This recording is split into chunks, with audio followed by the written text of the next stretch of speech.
What you guys don't know is the shoulders are a power move.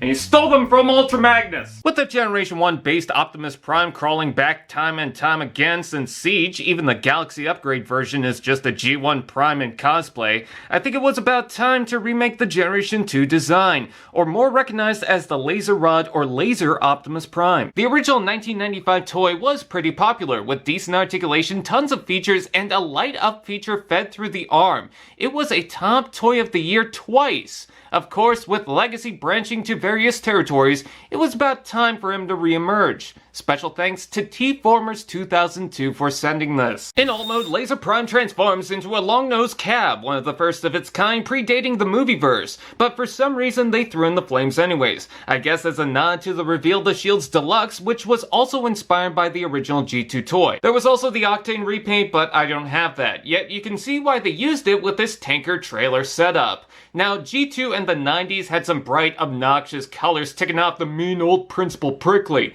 but Optimus Prime was already colorful, so how do you make him against society? Dark and edgy it is. The blue still peeks through with the sizable windows and wiggly toes sticking out. Of course, the red is very prominent, especially with the flames, but the black and mostly muted trailer makes him darker than the not Spidey Sonyverse. The front of this thing is exceptional, strong and bold, with silver paint that highlights the sculpted lines across the grille. Even the ones behind it, they didn't have to sculpt in. The yellow trim on the headlights is a nice touch, and I also dig the red steps that are used for the transformation. Maybe the back is a little long, they can also move out of alignment pretty easily, so I recommend flipping out the knee panels. Surprisingly, the lower part of the arm is sculpted to fit the tabs perfectly, making an even level truck form. Make sure the cylinders fold out as they slip back fairly easily. It rolls well, even with the trailer, and there's portholes on the front, back, in the arms, top, the bed, and another on the side. And as a bonus, with the legs out, the Decepticons are done for.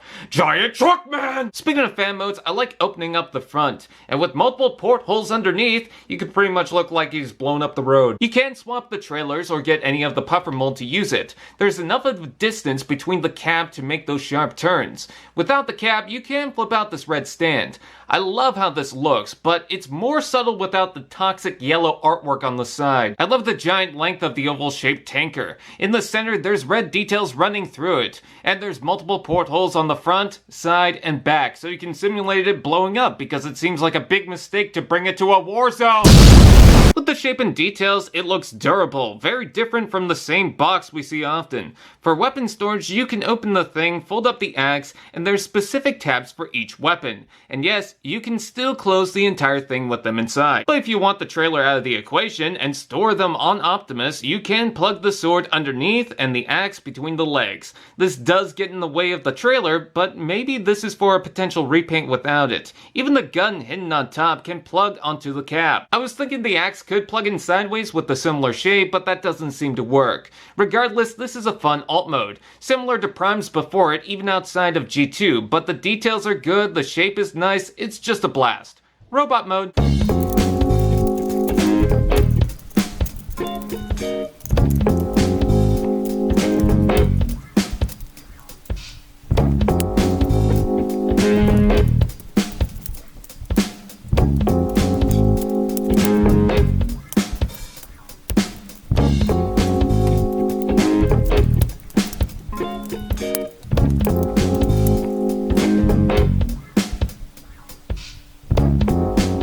The transformation seems more complex than it needs to be. The original was simple and straight to the point, which was part of its charm, like jumping into the action.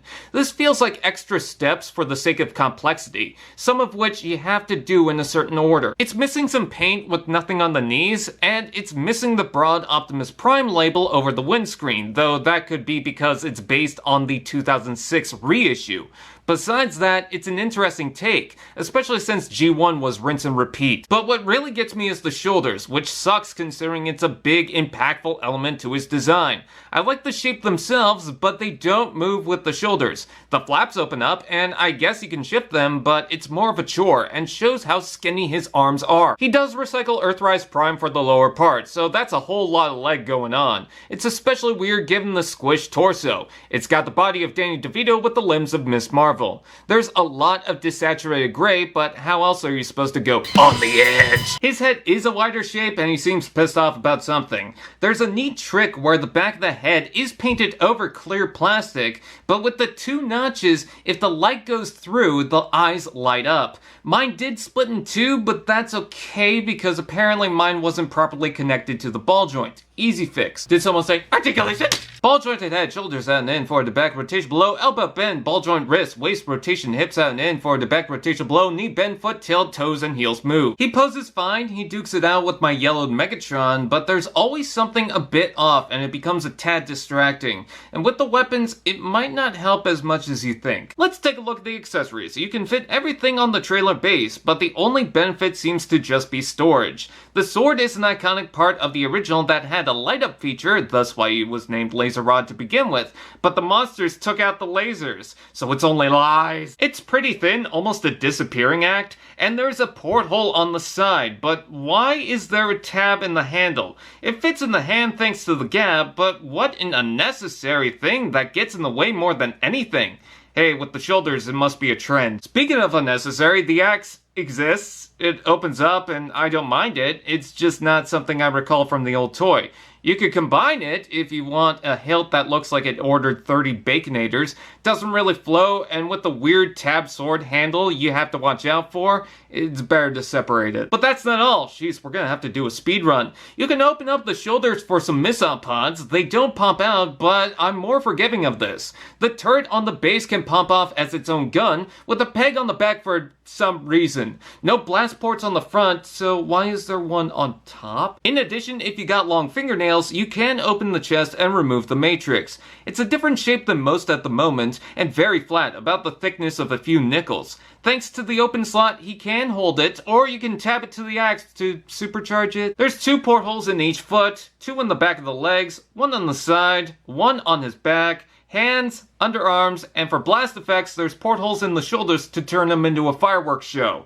There's also a blast port on the gun and sword. I thought it was to plug into the axe, but nope. So there's surprisingly a lot to talk about. It's going to be a filming and editing nightmare. So why does he feel so lacking? Alright, the trailer opens up with a few tricks, and it's more complicated than Earthrise Prime, but is that saying a lot? The original had missiles, launchers, it was a line not to be crossed, but this feels like an empty half-pipe of greebling. There's plenty of portholes to fill it up, but on its own, it should have had a few missiles at least sculpted in. The entire center can be used, rotate side to side on a pretty loose joint, and can be removed with a 5mm port. Cool, now you can hold it and whack people. There's a turret and grapple claw on the front, but the back looks like a Micromaster balcony. The ramp isn't bad, but are we just gonna forget base clips exist? I don't know. I'm glad it's not a box. You could flap the wings or attach the tower to a base figure. Replace it with Soundwave for some hardcore tunes.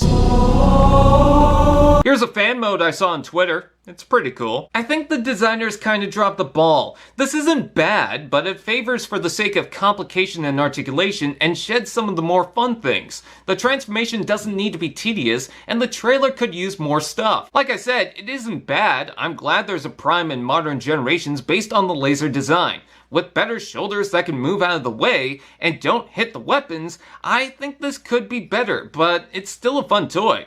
Special thanks to T-Formers2002 for sending this. Calm down, I know about the add-on kits. Allspark TV, now that's just Prime.